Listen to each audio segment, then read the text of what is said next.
नमस्कार फ्रेंड्स, मैं हूं नेहा। स्वागत है आपका टेस्ट नेहा में। तो ये जो मॉक टेस्ट है ये उसका पार्ट सेकंड है, जो कि 100 क्वेश्चन थे। तो उसका पार्ट सेकंड है। तो उससे पहले जो है पार्ट वन में जो है 51 क्वेश्चन हो चुके हैं। अब जो स्टार्ट होने वाले हैं वो 52 से 100 तक होंगे। तो ये बात ध्यान रखिए आप। तो पहले वो वाला वीडियो देखिए, उसके बाद ये देखिए। तो चलिए स्टार्ट करते हैं। तो ये बुनियादी या बेसिक शिक्षा का प्रत्यय दिया था। तो ये 2012 और 16 वाले पेपर दोनों में आया हुआ है। तो महात्मा गांधी ने, टैगोर ने, डीवी ने, फ्रॉबल ने, तो किसने दिया था? इसका आंसर बताएं आप कि क्या आंसर होगा इसका।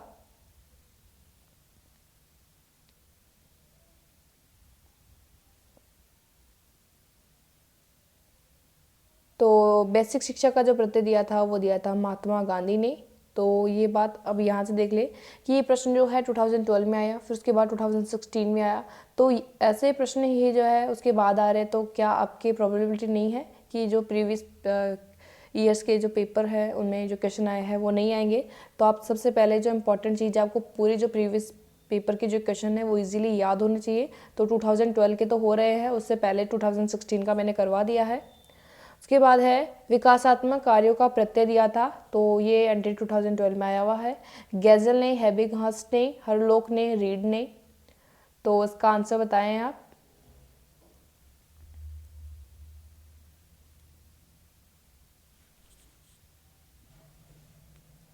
तो विकासात्मक कार्यों का जो प्रत्यय दिया था वो हेबिगहस्ट ने दिया था। तो आज जो मैंने वीडियो अपलोड किया था तो 18 फेब को, तो उसमें मैंने ये जो विकासात्मक कार्य हैं वो बताए हैं। और वो सारे जो विकासात्मक कार्य हैं वो हेबिगहस्ट के ही हैं। तो अगर आपने वो देखा हो तो वीडियो, उसके अलावा जो उसके स्क्रीनशॉट है वो मैंने टेलीग्राम पे हैं जो अपलोड कर दिए हैं। तो आप वहाँ से जाके देख सकते हैं। उसके बाद है उम्र बढ़ने के साथ शिशु में निद्रा का काल। ये भी एनडीटी में आया हुआ है। बढ़ता है, निद्रा काल की संख्या बढ़ जाती है, घटता है या निम्न में इनमें से कोई नहीं।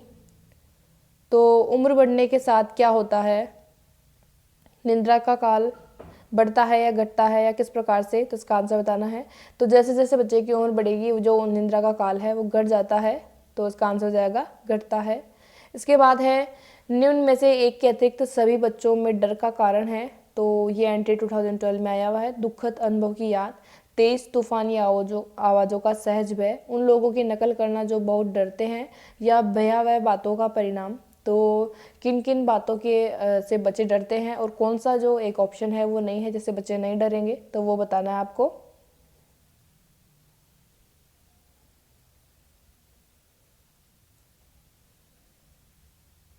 तो जो थर्ड ऑप्शन है कि उन लोगों की नकल करना जो बहुत डरते हैं, तो इसका जो राइट आंसर हो जाएगा वो ये हो जाएगा कि इससे जो है वो डर का कारण नहीं बनाएगा ये। और जो दुखद अनुभव है वो डर पैदा करते हैं, तेज तूफान की आवाज़ वगैरह, भयावह बातें जैसे भूतों की बातें, भूतों की कहानियाँ, ये सारी चीज़ें जो है वो डर पैदा करती है। जबकि थर्ड ऑप्शन है वो डर पैदा नहीं करता है। इसके बाद है प्रसव पूर्व काल में वृद्धि और विकास की प्रमुख अवस्थाएं हैं। एंट्री 2012 में आया हुआ है 5343। तो यहाँ पे आप 2 कर ले।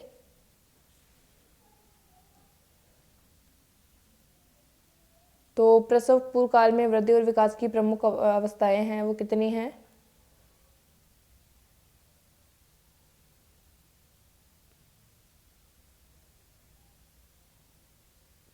तो वो है 3। अब आप उसका जो तीनों का नाम जो है वो मुझे बताएंगे कमेंट बॉक्स में। नेक्स्ट है विकासात्मक कार्य होते हैं जिनका अर्थ है। तो अपने बालक के प्रति माता पिता की इच्छाएं, वृद्धि और विकास की सामाजिक अपेक्षाएं, कार्य जो एक शिक्षक को बच्चे से करवाने चाहिए, या फिर इनमें से कोई नहीं। तो विकासात्मक कार्य जो है उनका क्या अर्थ है?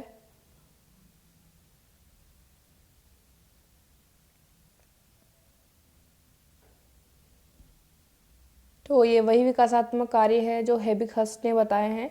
तो इसका जो अर्थ है वो है वृद्धि और विकास की सामाजिक अपेक्षाएं। तो एक बार मैं क्विक रिव्यू बता देती हूँ आपको फिर से। तो ये है हेबिगहस्ट ने जो विकासात्मक कार्य बताए हैं।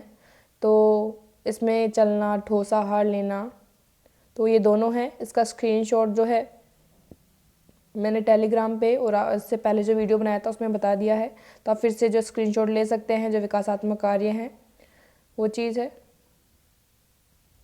नेक्स्ट है, निम्न में से केवल एक शिशु एवं पूर्व बाल्यावस्था का विकासात्मक कार्य नहीं है। तो वो बताना है कि जो कार्य नहीं है विकासात्मक कार्य। तो पहला है ठोस आहार ग्रहण कर पाना, चलना सीखना, बोलना सीखना, कहानी सुनाना। तो कौन सा विकासात्मक कार्य नहीं है? पूर्व बाल्यावस्था का ये शिशु का, तो वो बताएं आप।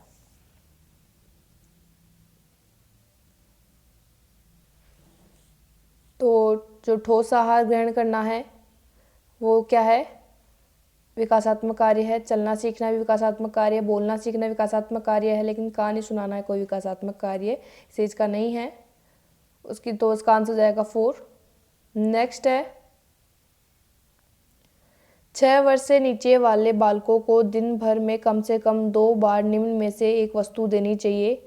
एंट्री 2012 में आया है। पनीर, चॉकलेट, पूरी, मतलब पूरी जो होती है पूरी, या फिर दूध। तो कौन सी चीज़ होगी जो 6 वर्ष से नीचे वाले बच्चों को दिन भर में 2 बार दी जानी चाहिए? तो उसका आंसर बताएं, कौन सी वस्तु जो होनी चाहिए। तो पनीर जो है वो बच्चा इतना डाइजेस्ट नहीं कर पाएगा, 2 बार देंगे। चॉकलेट भी ज़रूरी नहीं है। पूरी कितनी खाएगा बच्चा, तो ये सही नहीं है। तो दूध जो है वो ज़्यादा इम्पोर्टेंट है। तो दूध जो है, मिल्क जो है वो ज़्यादा इम्पोर्टेंट रहेगा। तो आप मुझे एक साथ में एक चीज़ और बताएं कि मिल्क में है जो है वो ज़्यादा इम्पोर्टेंट चीज़ें कौन कौन सी पाई जाती हैं, पोषक तत्व। नेक्स्ट है, बालक के वह तो ये दाग नहीं है, दांत है। तो बालक के वह दांत जो नरम व छोटे या कुछ समय के लिए होते हैं क्या कहलाते हैं? स्थायी दांत, वक्र दांत, शिशु दांत, या निम्न में से कोई नहीं। तो इसका आंसर बताएं आप कि जो नरम, छोटे और जो कुछ समय के लिए होते हैं वो कौन से दांत कहलाते हैं? तो उनको जो कहते हैं, तो एनडी 2012 में आया हुआ है, उनको कहते हैं शिशु दांत। और इनका एक और नाम है, वो नाम आप कमेंट बॉक्स में बताएंगे क्या नाम है इनका। नेक्स्ट है, निम्नलिखित में से जिसका विकास होता है वृद्धि नहीं होती है? ये भी एनडी 2012 में आया हुआ है। हड्डियाँ, मांसपेशियाँ, बुद्धि, या कोई नहीं।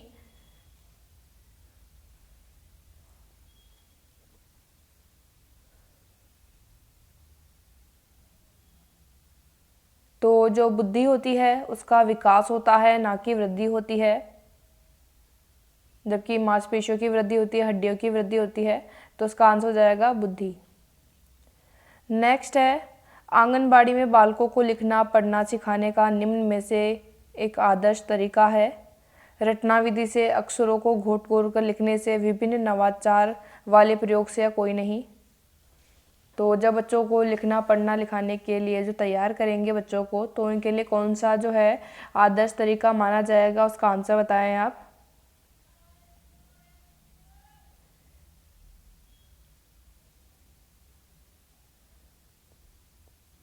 तो जब बच्चे की लिखने की और पढ़ने की जो शुरुआत हो रही है, तो उसके लिए ना कि रटना विधि सही है, ना ही एक ही वर्ड को जो है बार बार घोट कर लिखना सही है।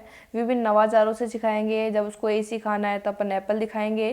कैसे सिखाना है, कबूतर का जो है आप डायग्राम दिखा सकते हैं, खुद कबूतर को दिखा सकते हैं। तो वो चीज़ें हैं, अगर उनसे सिखाएंगे तो बच्चा जल्दी जो है उन चीज़ों को ग्रैस्प करेगा और सीखेगा। तो इसका जो आंसर हो जाएगा विभिन्न नवाचार वाले प्रयोग से। इसके बाद है, बच्चे के विकास की दिशा के अंतर्गत बच्चा पहले, तो ये भी एनडी 2012 में आया हुआ है। सिर उठाता है, नेत्र गति पर नियंत्रित करता है, हाथ पैर की गति पर नियंत्रित करता है, धड़ पर नियंत्रण करता है। तो बच्चे के विकास की दिशा में सबसे पहले बच्चा जो है किस पर नियंत्रण करता है, तो या फिर क्या करता है, ये बताना है।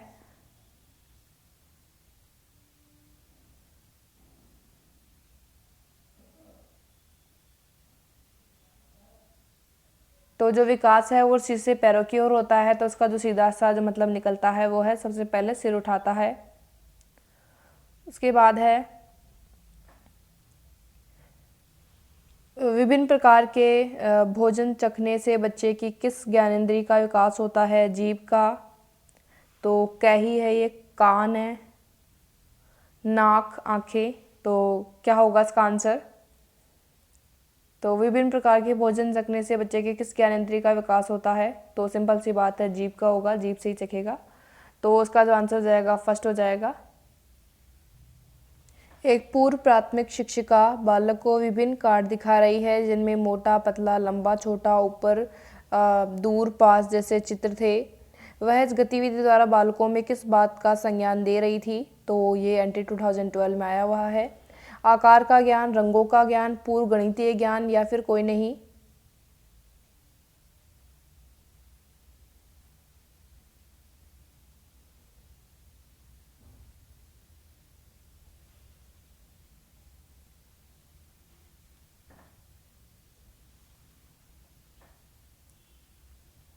तो ये जो सारी चीज़ें हैं जैसे लंबा, छोटा, ऊपर, नीचे जो है, तो इनमें जो आएगा जैसे पूर्व गणितीय ज्ञान में जो सारी चीज़ें आ जाती है, तो ये हो जाएगा पूर्व गणितीय ज्ञान। ठीक है, तो इसका आंसर हो जाएगा पूर्व गणितीय ज्ञान।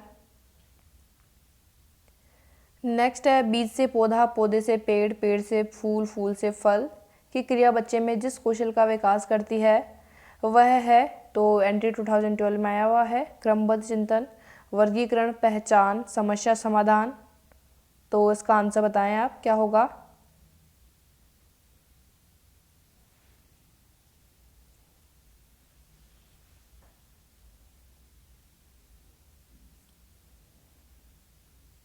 तो ये संज्ञानात्मकता से संबंधित प्रश्न है। तो इसमें जो सीधी सी बात है कि बच्चे को एक सीक्वेंस जो है फॉलो करना है कि पहले ये चीज़ आएगी, उसके बाद ये चीज़ आएगी। तो उसमें जो बच्चा है पहली स्टेज को, बीच वाले स्टेज को, लास्ट वाले स्टेज को जो क्या है ध्यान में रख रहा है, उसको मेमोराइज कर रहा है और बाद में जो है उसको बता रहा है। तो वो क्या है, क्रमबद्ध चिंतन के थ्रू आएगी कि पहले जो है बीज से पौधा बनेगा, पौधे से पेड़ बनेगा, फिर पेड़ में जो फूल आएंगे, फिर फूल से क्या फल आएगा। तो ये क्या दर्शाता है? क्रमबद्ध चिंतन दर्शाता है।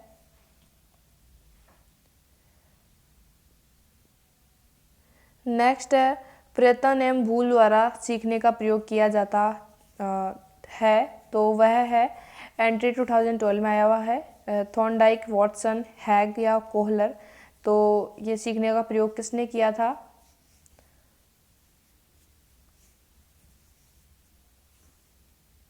तो ये है किया था थॉर्नडाइक ने। तो अब इनका जो है आप इनका सिद्धांत का जो नाम था एक और, जो वो भी आप मुझे कमेंट बॉक्स में कमेंट करके बताएं। एक आंगनबाड़ी कार्यकर्ता बच्चों को लाल रंग और पीला रंग मिलाकर एक रंग बनाती है, वह रंग है, तो ये भी प्रश्न आया हुआ है एंट्री 2012 में। काला, गुलाबी, बैंगनी, नारंगी। तो अगर वो लाल और पीला मिला रही है तो वो कौन सा कलर बनेगा?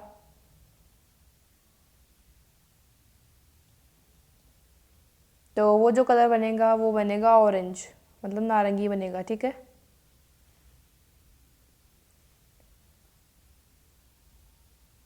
जन्म के समय भारतीय बच्चे की लंबाई साधारणतया निम्न होती है, 19 से 20 इंच, 22 से 23 इंच, 15 से 16 इंच या कोई नहीं। तो ये भी प्रश्न आया हुआ है एंट्री 2012 में।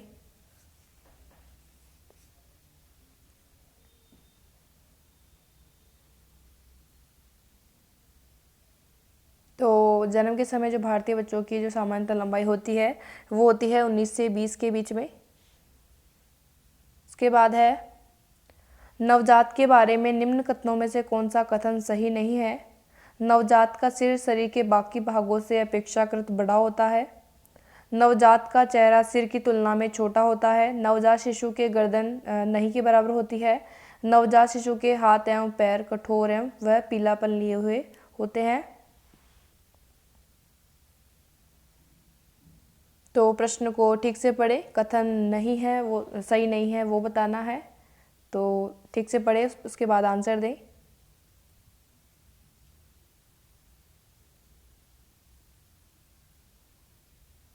तो उसमें जो पहली बात है नवजात का सिर जो है बाकी भागों से अपेक्षाकृत बड़ा होता है, सही है। उसके बाद है नवजात का चेहरा जो है सिर की तुलना में जो छोटा होता है सही है। नवजात शिशु में गर्दन नहीं के बराबर होती है, नई गर्दन जो इतनी ज़्यादा बड़ी भी नहीं होती है, नहीं के बराबर ही होती है।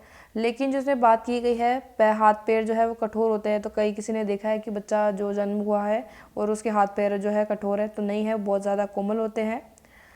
तो जो इसका आंसर हो जाएगा सही नहीं है, वो हो जाएगा 4। नेक्स्ट है बुद्धि के। तो बुद्धि के 3 प्रकार होते हैं, अमूर्त, सामाजिक और यांत्रिक बुद्धि। यह कथन निम्न में से किसके द्वारा कहा गया है? तो बुद्धि जो है उसके बारे में ये कथन किसने कहा है? थॉर्नडाइक ने, फ्रायड ने, पियाजे ने, ब्रूनर ने। तो अमूर्त, यांत्रिक और जो सामाजिक बुद्धि होती है, तो ये कथन किसका है? तो ये जो कथन है या फिर ये बताया है, वो बताया है थॉर्नडाइक ने बताया है।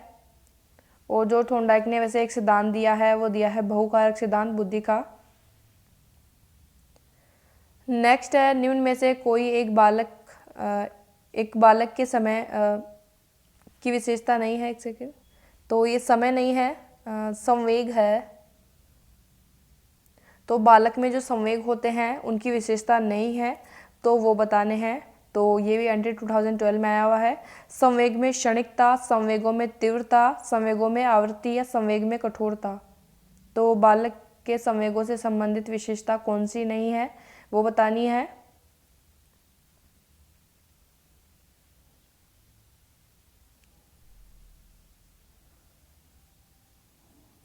तो जो बालक में है क्षणिकता होती है। ऐसा नहीं कि बच्चा गुस्सा कर रहा है तो मतलब 5 दिन तक बस गुस्सा ही करेगा, ये नहीं है। बहुत कम देर के लिए जो अपने संवेग जो है प्रकट करते हैं। और तीव्रता बहुत जल्दी जल्दी है, वो अपने संवेग चेंज करते रहते हैं। कभी बच्चा हंसने लग जाता है, कभी रोने, तो वो चीज़ है। संवेगों की आवृत्ति होती रहती है।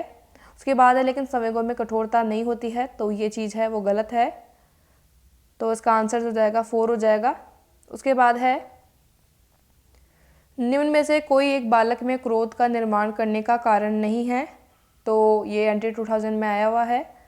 तो बालक की वास्तविक आयु, बालक के कार्य करने में बाधा, मूलभूत आवश्यकताओं की पूर्ति में अभाव, बालक का अस्वस्थ रहना। तो क्रोध के निर्माण करने का कारण कौन सा नहीं है इनमें से, वो बताना है आपको।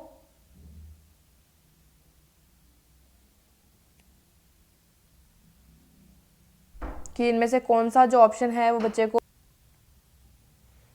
तो ऑप्शन है कि बालक के कार्य करने में अगर बाधा होगी, कि बच्चे को रोका टोका जाएगा, ये मत कर वो मत कर, तो बच्चे को गुस्सा आएगा। बच्चे की अगर आवश्यकताओं की पूर्ति नहीं होगी, उसे टाइम पर खाना भी नहीं मिलता है, पानी नहीं मिलता है, या फिर और की जो उसकी मूलभूत आवश्यकताएं हैं अगर उनकी पूर्ति नहीं होती है, तो भी बच्चे को गुस्सा आएगा ही। अगर बच्चा जो है अस्वस्थ रहता है ज़्यादा ही, तो वो भी एक कारण हो सकता है। और जो इसमें एक चीज़ है वास्तविक आयु, तो उसका कोई लेना देना नहीं है। तो ये फर्स्ट जो ऑप्शन है वो राइट हो जाएगा। एक अभिभावक अपनी 1.5 वर्षीय पुत्री को मेज पर आकर्षक खिलौना रखकर बार बार चढ़ने पर खिलौने को पकड़ने के लिए प्रेरित कर रही है। तो अभिभावक बालिका में किस प्रकार के विकास को प्रेरित कर रही है?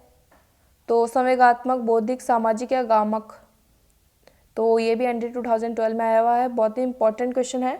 तो ये चीज़ बताएं कि बार बार जो है वो बोल रही है कि तुम्हें जो चढ़ना है और ये खिलौना जो है उतारना है, जैसे वो उतार लेती है फिर वापस रख देती है। तो ये किस चीज़ को दर्शा रहा है, या फिर किस चीज़ का जो है बच्चे में विकास करवा रही है? तो इसमें बताएं आंसर। संवेगात्मक, बौद्धिक, सामाजिक। तो इसमें सबसे पहले तो चीज़ है बच्चे का जो है बार बार चढ़ रहा है, उसके बाद जो पकड़ने का काम हो रहा है, तो ये सारी चीज़ें जो संबंधित है वो है संबंधित गामक विकास से। जो क्रियात्मक विकास है, ग्रोस मोटर और जो फाइन मोटर, तो इससे संबंधित है। नेक्स्ट है, तो आपको एक चीज़ और बतानी है, कम से कम 3 तो मुझे फाइन मोटर स्किल्स के उदाहरण बताने हैं, एग्जांपल्स, और 3 जो मुझे बताने हैं ग्रोस मोटर स्किल्स के एग्जांपल्स बताने हैं। अभी आप पॉज करेंगे, उसके बाद आंसर करेंगे।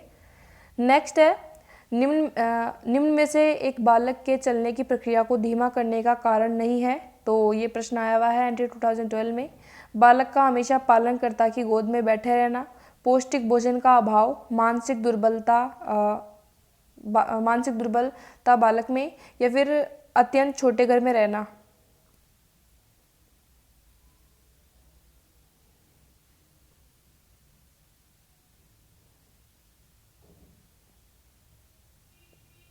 तो अगर बच्चा जो है सारे दिन ही जो है अपने पालन करता है या मम्मी पापा की गोद में बैठा रहेगा, उसको जो है चलने के लिए प्रोत्साहित ही नहीं किया जाएगा, बस ज़्यादा ही जो है बच्चे से ज़्यादा ही केयर की जाएगी कि नहीं तुझे चलना ही नहीं है, गिर जाएगा, तो ऐसी चीज़ें होंगी तो बच्चा सीखने में देरी करेगा। उसके बाद है अगर पौष्टिक भोजन ठीक से टाइम पे नहीं दिया जाएगा तो वो भी एक कारण है। मानसिक दुर्बल जो बच्चे होते हैं, कमज़ोर होते हैं, वो थोड़ा लेट चलते हैं। लेकिन अगर अत्यंत छोटे घर में रहना है तो वो कोई कारण नहीं है, घर बड़ा हो चाहे छोटा हो तो बच्चा तो चलेगा ही, तो वो एक कारण है।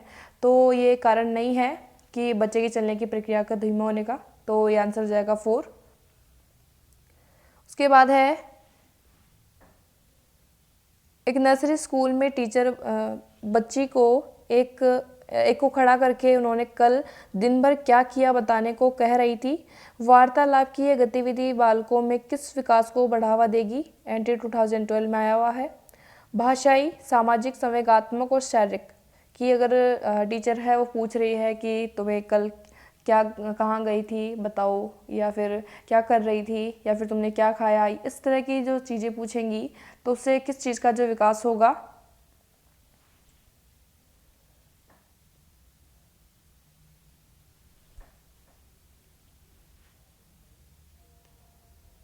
तो इसमें जो है बच्ची तरह तरह के शब्दों का, वाक्यों का, इनका इस्तेमाल करके जो है अपनी टीचर का जो आंसर करेगी। तो इससे जो विकास होगा लड़की में या फिर बच्चे में, तो वो होगा भाषाई विकास होगा इस तरह के प्रश्नों का आंसर करने से। तो इसका आंसर हो जाएगा फर्स्ट, भाषाई विकास। उसके बाद है निम्न में से केवल एक के अलावा बाकी सभी भाषा पूर्व की अभिव्यक्ति के नमूने हैं। तो ये भी एनटी 2012 में आया हुआ है। हाव भाव, कृदन, शब्द बोलना, कुइंग एवं बड़बड़ाना। तो इसका आंसर बताएं कि कौन से जो है इसके अलावा भाषा के पूर्व अभिव्यक्ति के नमूने हैं, तो उसका आंसर बताएं।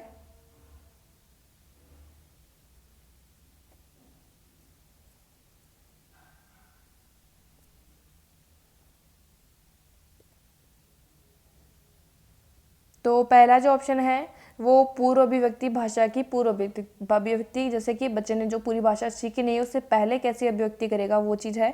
तो हाव भाव दर्शाता है, क्रदन रोना इस तरह से, और जो कुइंग है बड़बड़ाना, तो ये भी जो है संबंधित है इससे कि बच्चे की जो एक खुद की एक लैंग्वेज होती है, पता नहीं कौन सी लैंग्वेज में बोलता है जब स्टार्टिंग में बच्चा बोलना स्टार्ट करता है तब, और कृदन भी है, हाव भाव भी है। लेकिन शब्द बोलना तो एक भाषा का सीखने के बाद एक अभिव्यक्ति होती है शब्द बोलना, तो ये एक संबंधित नहीं है भाषा पूर्व अभिव्यक्ति से, तो उसका आंसर हो जाएगा थर्ड।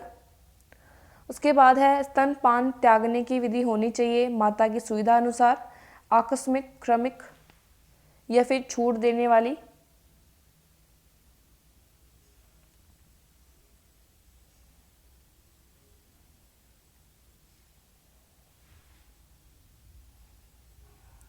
तो स्तनपान की जो विधि होनी चाहिए वो क्रमिक होनी चाहिए, कि ऐसा नहीं हो कि जैसे बच्चा 6 महीने का होगा तो अचानक से जो है उसका स्तनपान एकदम बंद करा दिया जाएगा और जो पूरा जो है ऊपरी आहार ही दिया जाएगा, तो ये चीज़ नहीं है। उसको ऊपरी आहार भी दिया जाएगा और साथ में स्तनपान भी कराया जाएगा। तो ये क्रमिक होना चाहिए, धीरे धीरे छुड़वाना चाहिए, ऐसा नहीं है कि बस एक साथ बस आज बंद कर दिया इस तारीख को, तो वो नहीं होना चाहिए। तो उसका आंसर हो जाएगा क्रमिक। तो आप मुझे ये बताएं कि बच्चे को जो ऊपरी आहार देना स्टार्ट किया जाता है तो वो कब करा जाता है, तो आप वो टाइम बताएं। बच्चे में लिंग का निर्धारण होता है, तो ये प्रश्न आया हुआ है एनटी 2012 में। पूर्वजों से, माता द्वारा, पिता द्वारा, दोनों अभिभावकों द्वारा।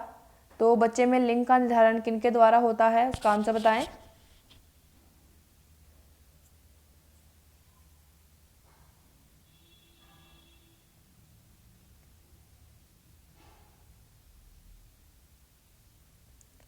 तो ये जो होता है वो पिता द्वारा होता है, ठीक है। तो जो मेल है उसमें एक्स वाई पाए जाते हैं और फीमेल में एक्स एक्स पाए जाते हैं। तो अगर मेल का अगर एक्स आता है और फीमेल में तो पहले से ही एक्स है तो लड़की का जन्म होगा। अगर जो क्रोमोसोम अगर वाई और इससे क्रॉस करता है एक्स वाई से तो लड़के का जन्म होगा। तो इस प्रकार से ये बनता है। उसके बाद है दूध के दांतों की संख्या होती है एनटी 2012 में आया हुआ है 20 या फिर 32 32। या 23 या फिर 28 या 28?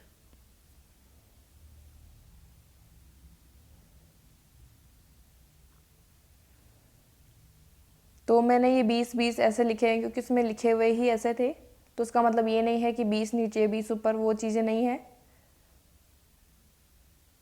कि बस एक चीज़ को 2 बार दोहराया गया है वो है। तो इस तरह से आंसर दे आप।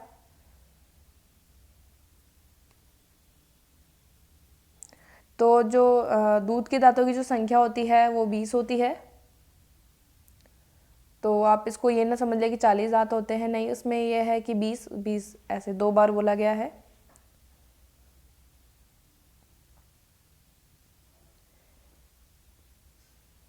एक नर्सरी स्कूल अपने छात्रों को क्षेत्रीय भ्रमण के लिए रेलवे स्टेशन एवं बस अड्डे पर ले गया। इस स्कूल की शिक्षिका है जो बच्चों को किस बात का ज्ञान देना चाह रही थी? एंट्री 2012 में आया हुआ है। यातायात के साधनों का, यातायात के नियमों का ज्ञान, भाषाई विकास या कोई नहीं? तो इसका आंसर बताएं।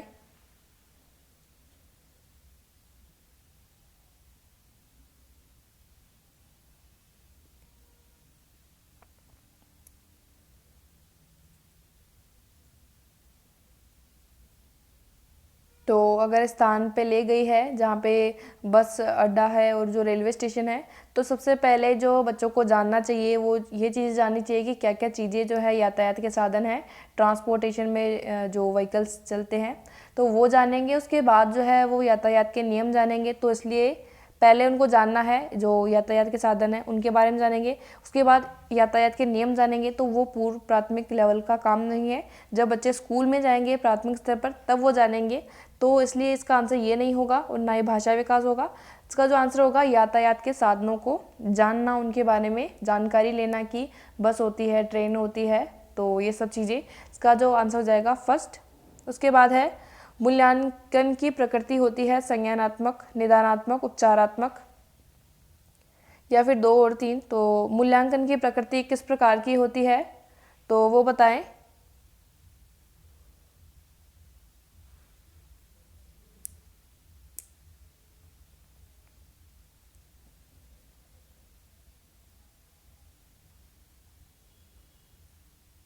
तो जो मूल्यांकन की प्रकृति होती है वह 2 व 3 होती है, मतलब निदानात्मक और उपचारात्मक होती है।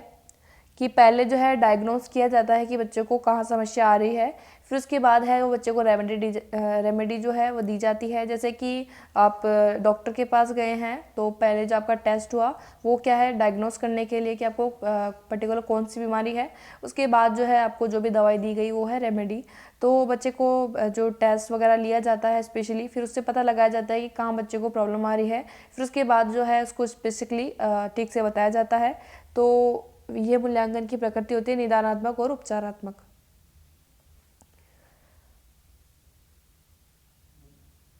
उसके बाद है आजकल बच्चे की कम आयु में आंखें खराब होना, मन भटका रहना, जिद्दी होना, इनमें से किसके कारण हो सकता है? जनसंचार माध्यमों जैसे मोबाइल फ़ोन, टीवी का अधिक उपयोग, या मोबाइल फ़ोन, टीवी का बिल्कुल उपयोग नहीं, बच्चे का किताबें पढ़ना या कोई नहीं? तो इसका आंसर बताएं। तो कम आयु में जो आंखें वगैरह ख़राब हो रही है, मन भटका रहता है, एक जगह नहीं लगता, पढ़ाई में तो बिल्कुल मन नहीं लगता, और ज़िद्दी होना, ये सारी चीज़ें किन कारणों से हो रही है? तो उसका आंसर बताएं आप।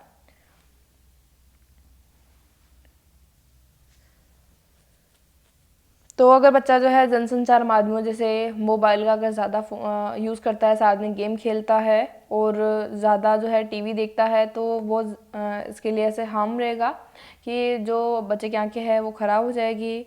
और ज़्यादातर जो है अगर बहुत कम उम्र में जो बच्चे को अगर उसने पेंसिल पकड़नी नहीं सीखी, उससे पहले अगर वो गेम खेलता है, तो उसको जो है पेंसिल वगैरह पकड़ने में, ठीक से लिखने में तो बहुत ज़्यादा प्रॉब्लम आती है। तो पहला जो ऑप्शन है वो राइट हो जाएगा कि जनसंचार माध्यम जैसे मोबाइल फ़ोन, टीवी, इनका ज़्यादा उपयोग। उसके बाद है आकलन मूल्यांकन के संदर्भ में सही है, बच्चे व शिक्षक दोनों के लिए उपयोगी है। आकलन से एक तरह बच्चे की क्षमता, उस स्तर पर आवश्यकता और सीखने की गति आदि को ध्यान में रखते हैं। वो ये जाना जाता है कि कौन सा बच्चा क्या कर सकता है या फिर अभी उसका सीखने में स्तर कैसा है। दूसरी तरफ शिक्षक को या मदद मिलती है कि किस बच्चे के साथ किस तरह का कार्य करना है, तो या फिर सभी। तो आकलन और मूल्यांकन के संदर्भ में सही कौन कौन से स्टेटमेंट है तो वो बताने हैं आपको। तो एक बार ठीक से जो है आपको ये सारे ऑप्शन पढ़ने हैं, इसके बाद आंसर देना है कि कौन कौन से जो है स्टेटमेंट सही हैं। तो पहला जो ऑप्शन है कि बच्चे व शिक्षक दोनों के लिए उपयोगी है, तो ये बात बिल्कुल सही है। उसके बाद है आकलन से एक तरह बच्चे की क्षमता, उम्र, स्तर और आवश्यकता के अनुसार सीखने की गति को ध्यान में रखा जाता है, ये बात भी सही है। और इससे ये भी पता चलता है कि बच्चा कैसा है, स्लो लर्नर है, एवरेज है, फिर जो है इंटेलिजेंट है, जीनियस है। तो इन दोनों में सही है। उसके बाद है अभी उसका सीखने का स्तर कैसा है और उसको शिक्षक से किस प्रकार की मदद मिलनी चाहिए और क्या क्या कार्य किस प्रकार से होना चाहिए, तो ये भी थर्ड सही है। तो ऑप्शन जो 4 है सभी इसका आंसर हो जाएगा कि आकलन के संदर्भ में ये तीनों चीज़ें वो सही हैं। उसके बाद है भाषा में आकलन के दौरान किस चीज़ को ध्यान में रखना होगा। पहला है, तो पहला जो है यही आ गया है, बच्चे की प्रगति की तुलना उसकी खुद की पिछली स्थिति से तय करना होगा। दूसरे बच्चों की प्रगति से तुलना करना होगा, जल्दी सीखने वाले से तुलना करना होगा या जल्दी बोलने वाले से तुलना करना होगा। तो अगर अपना आकलन के दौरान अगर किसी चीज़ का ध्यान रखना है तो वो क्या चीज़ ध्यान रखनी है बच्चे की।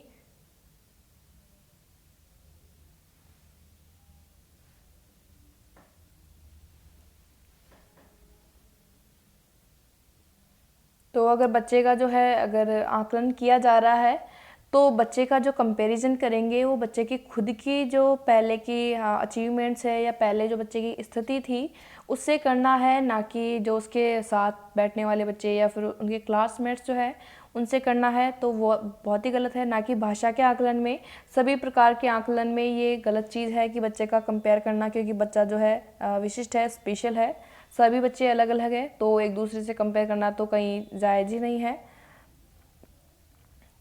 तो ना ही जल्दी सीखने वाले बच्चे से या फिर जो है जल्दी बोलने वाले बच्चे से। तो उसका जो आंसर होगा, बच्चे की प्रगति की तुलना है वो उसकी खुद की पिछली स्थिति से तय करना जो है उस चीज़ का ध्यान रखा जाना चाहिए। ठीक है, तो ये बहुत ही अच्छा प्रश्न है। उसके बाद है नेक्स्ट क्वेश्चन, मूल्यांकन की प्रक्रिया होनी चाहिए छात्र केंद्रित, शिक्षक केंद्रित, दोनों या कोई नहीं। तो मूल्यांकन की जो प्रक्रिया है वो होनी चाहिए, तो उसका आंसर बताएं। तो क्या होगा इसका आंसर।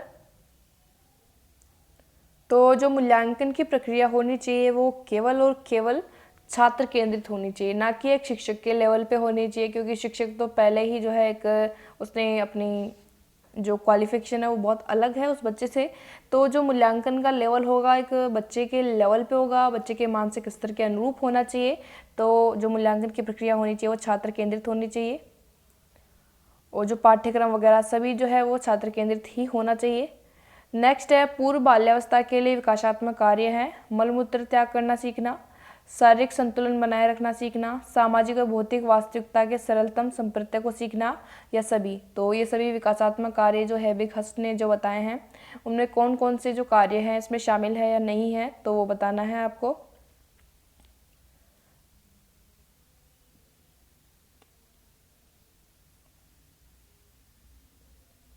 तो मलमूत्र त्याग करना सीखना इसी अवस्था का विकासात्मक कार्य है।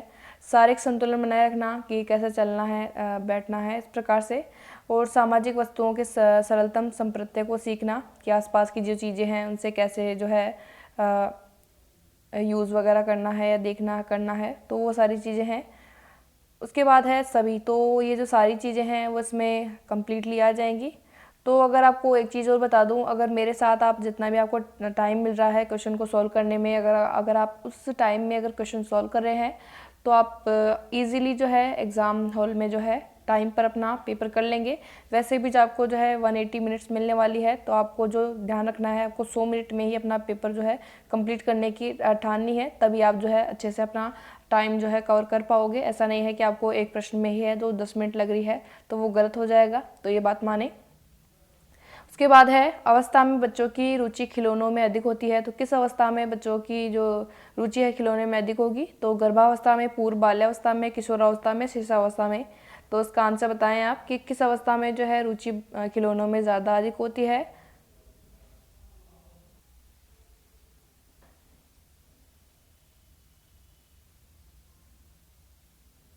तो इसका जो राइट आंसर होगा तो गर्भावस्था में नहीं है, ना ही किशोरावस्था।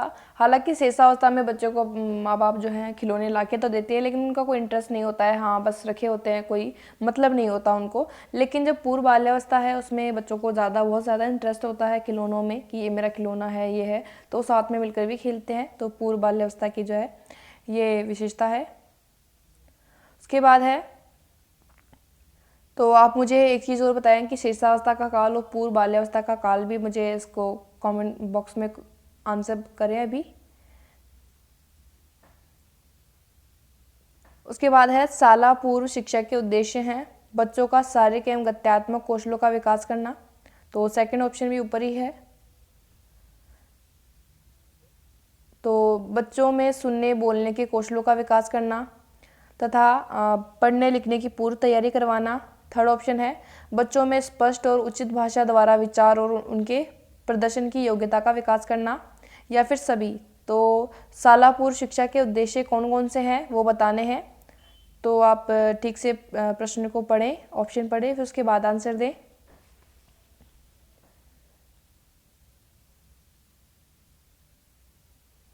तो शाला पूर्व शिक्षा के जो उद्देश्य हैं, तो बच्चों में शारीरिक और गत्यात्मक कौशलों का विकास कराना भी है।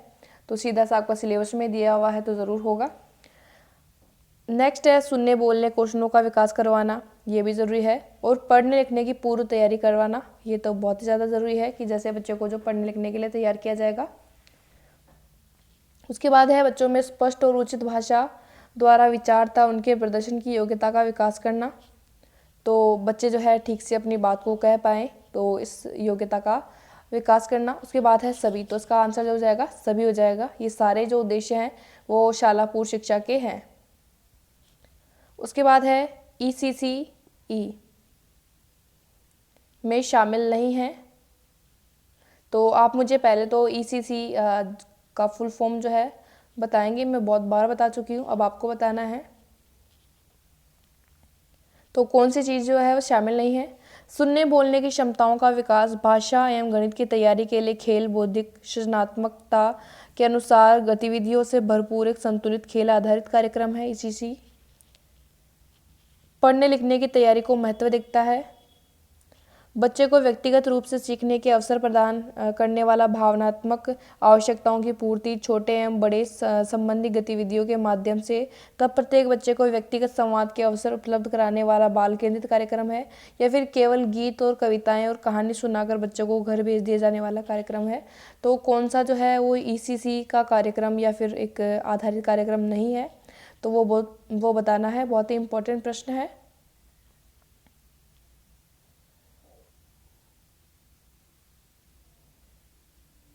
तो सारे ऑप्शन है वो आराम से पढ़ें आप, उसके बाद आंसर दें।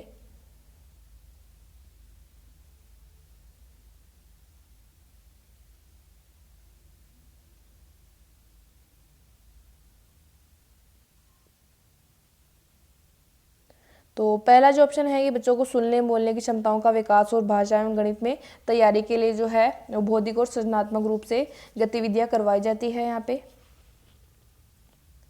उसके बाद है पढ़ने लिखने की तैयारी को महत्व देता क्या है, करवाता भी है तैयारी जो है। उसमें जो है बच्चे को व्यक्तिगत रूप से सीखने के अवसर भी प्रदान किए जाते हैं, भावनात्मक आवश्यकताओं की पूर्ति और छोटे बड़े संबंधी गतिविधियों के माध्यम से प्रत्येक बच्चे को व्यक्तिगत संवाद अवसर जो है उपलब्ध कराए जाते हैं, ये ऐसा कार्यक्रम है।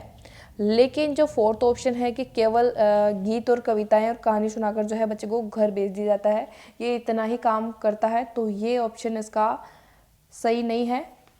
तो ये हो जाएगा कि ये ECC में शामिल नहीं है, तो फोर्थ ऑप्शन है वो राइट हो जाएगा।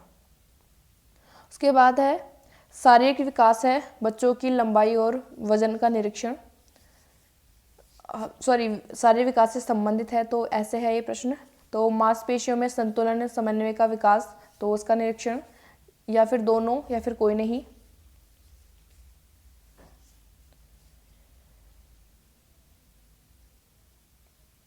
तो शारीरिक विकास से जो संबंधित है तो बच्चों की लंबाई और वजन का निरीक्षण किया जाता है। मांसपेशियों में संतुलन और समन्वय का भी निरीक्षण किया जाता है कि बच्चा ठीक से चल पा रहा है, दौड़ पा रहा है, या फिर जो छोटे मोटे काम है मांसपेशियों से संबंधित जो है संतुलन के, वो कर पा रहा है नहीं कर पा रहा। तो ये सारी चीज़ें जो संबंधित है शारीरिक विकास से संबंधित है, तो इसका आंसर हो जाएगा थर्ड। नेक्स्ट है सृजनात्मक अभिव्यक्ति का संबंध है कला के माध्यम से, शरीर की क्रिया के माध्यम से अभिव्यक्ति, रचनात्मक चिंतन या सभी। तो सृजनात्मक अभिव्यक्ति का संबंध किन किन चीज़ों से हो सकता है वो बताएं।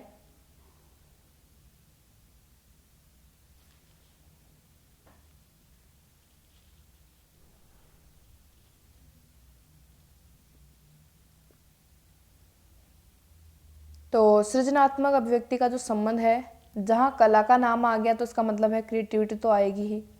तो फर्स्ट ऑप्शन है वो राइट है। शरीर की क्रियाओं के माध्यम से अभिव्यक्ति अगर की जा रही है तो वो एक सृजनात्मकता दर्शाएगी। अगर कोई जो डांस करके बता रहा है, शरीर की क्रियाओं से कोई चीज़ अगर बताना चाह रहा है तो वो भी एक सृजनात्मकता को दर्शाएगी। रचनात्मक चिंतन तो खैर है ही सृजनात्मकता में, तो उसका जो आंसर हो जाएगा सभी। उसके बाद है बच्चों में सृजनात्मक विकास के लिए शिक्षक की भूमिका क्या नहीं होनी चाहिए, तो नहीं की बात करी जा रही है।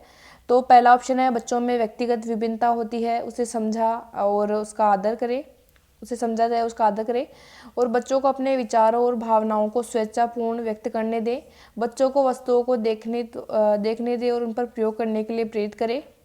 तो सृजनात्मक विकास के लिए बात की जा रही है। बच्चे को कला और अभिव्यक्तियों की नकल करने के लिए प्रोत्साहित करे, बच्चे को बने बनाए नमूने, कटाव आदि यथासंभव दे जिससे कि वे केवल नकल कर ले, और इससे बच्चों की सृजनात्मकता क्षमता जो है सृजनात्मक वो बढ़ेगी जब वो नकल करेंगे। तो इसमें बताना है कि क्या भूमिका नहीं होनी चाहिए सृजनात्मक विकास के लिए बच्चों में। तो क्या शिक्षक की भूमिका नहीं है, बहुत ही अच्छा प्रश्न है। तो अच्छे से पढ़े फिर इस क्वेश्चन का आंसर दे।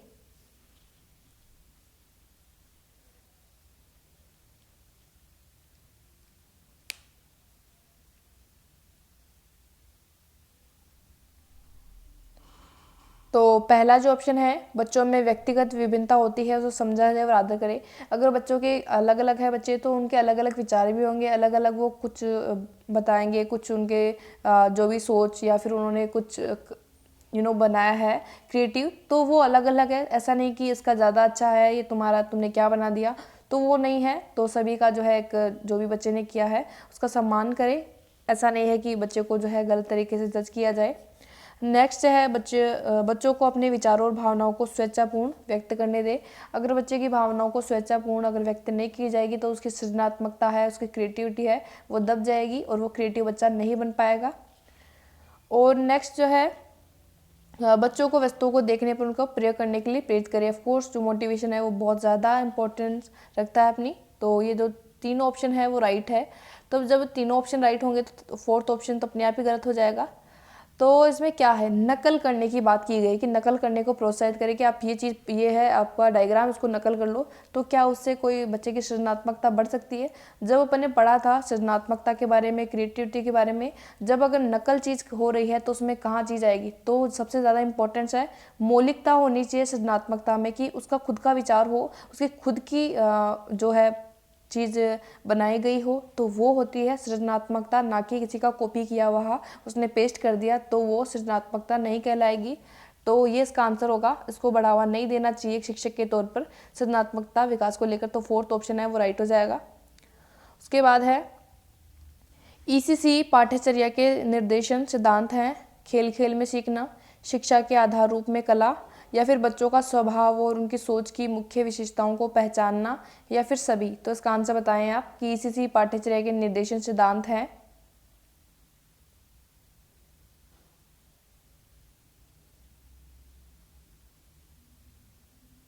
तो पहला है खेल खेल में सीखना। हाँ, ये पाठ्यचर्या में ऐसी होती है कि खेल खेल में बच्चों को सिखाया जाता है। और शिक्षा ऐसी हो कि कला के रूप में हो, कि बच्चों को जो है एक इन्जॉयमेंट लगे, बच्चे एंजॉय करें सीखने को।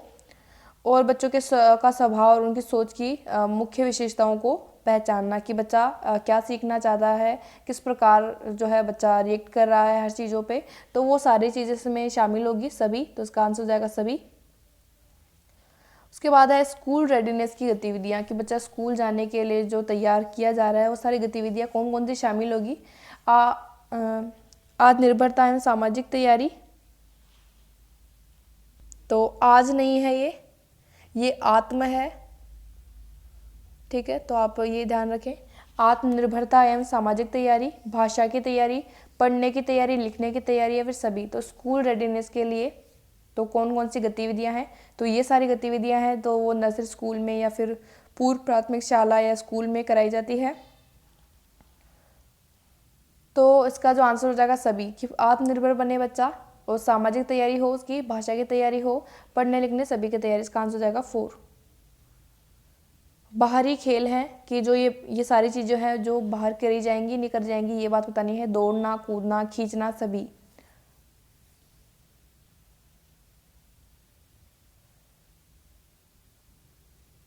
तो इसका जो सही जो होगा कि आउटडोर वाली चीज़ें हैं ये, कि कौन से आउटडोर खेल हैं या फिर प्ले हैं, गेम हैं। तो दौड़ना है वो बाहर ही किया जाएगा, घर के अंदर नहीं दौड़ा जाता। कूदना भी घर के अंदर संभव नहीं है। खींचना, तो ये जो तीनों चीज़ें हैं वो आउटडोर है, तो इसका आंसर जाएगा सभी। नेक्स्ट है रचनात्मक गतिविधियां हैं, संगीत, लय और ताल के साथ नृत्य या नाटक, और मिट्टी के खिलौने बनाना, सभी। तो रचनात्मक गतिविधियां कौन कौन सी है,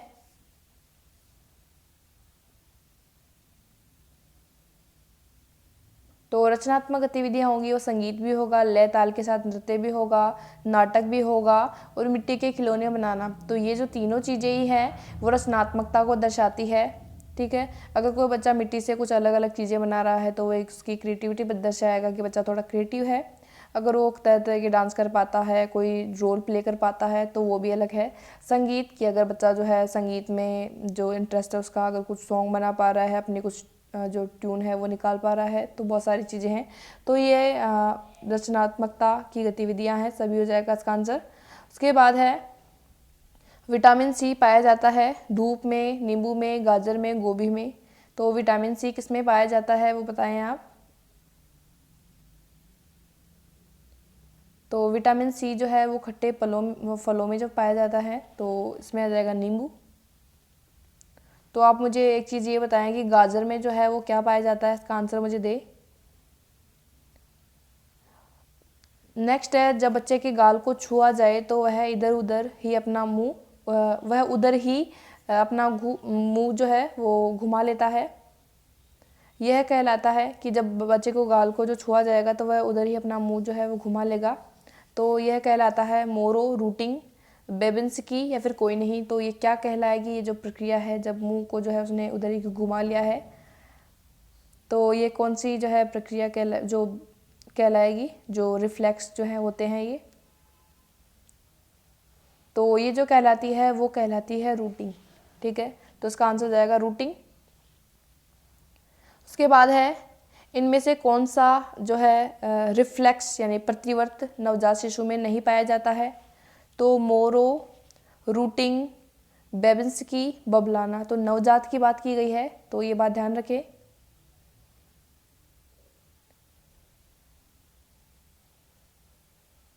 तो इनमें से कौन से जो रिफ्लेक्स और प्रतिवर्त है वो नवजात शिशु में नहीं पाए जाते हैं, इसका आंसर बताएं।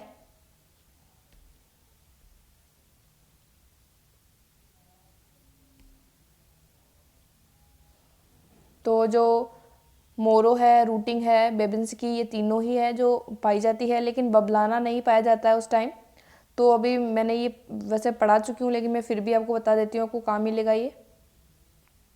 तो ये रहा है वो सारे प्रतिवर्त और रिफ्लेक्स, तो ये आपको मिलेंगे जो 11th क्लास की जो NCERT की जो बुक है साइकोलॉजी की, तो उसमें आपको मिल जाएंगे। वैसे तो मैंने इसका स्क्रीनशॉट जो है वो टेलीग्राम पे अपलोड कर रखा है, वो बुक भी अपलोड कर रखी है टेलीग्राम पे, और जो डिस्क्रिप्शन बॉक्स थे तो पहले के जो मेरे वीडियोस थे उनमें, तो फिर भी मैं ये फिर से जो है अपलोड कर दूँगी। तो आप अभी भी इसका स्क्रीनशॉट ले सकते हैं, जो सारे रिफ्लेक्स हैं जो नवजात शिशु में पाए जाते हैं, तो उसका आप स्क्रीनशॉट यहाँ पर भी ले सकते हैं। तो ये चीज़ें इसमें विकासात्मक क्रम क्या है इसका सारा विवरण दे रखा है। तो ये थे आपके 100 क्वेश्चंस। तो कैसा रहा आपका स्कोर, तो ये मैंने वो बताएं। तो ये मैंने 2 पार्ट में बनाया है, तो आप ये बात पता होगी आपको। पहला पार्ट देखिए, उसके बाद जो आपको सेकंड पार्ट देखना है, तो आपको पूरे 100 क्वेश्चन जो मिल जाएंगे, तो आप पूरा स्कोर करके फिर बताएंगे, 100 में से बताएंगे। और अगर आपको ये वीडियो अच्छी लगी है, मेरी मेहनत जो आपको पसंद आई है, कि सच में कि लग रहा है कि हाँ सच में मेहनत की है मैंने बहुत ज़्यादा, कि सुबह से मैं ये जो लगी हुई हूँ, क्योंकि आज मुझे और तो काम था नहीं, तो मैं आज छुट्टी पे ही हूँ।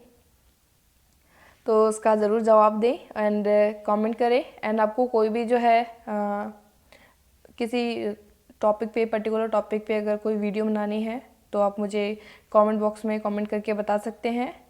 और अपने जो भी कुछ आपको जो भी अच्छा लगा है या फिर जो भी है, आप मुझे ज़रूर फीडबैक दे सकते हैं। And thank you for watching my videos. और आपके जो ये मॉक टेस्ट है वो आपके एग्ज़ाम तक चलता रहेगा, तो आप उसकी कोई फिक्र ना करें। और जो आपके एडमिट कार्ड है वो कल आई जाएंगे। So thank you for watching my videos.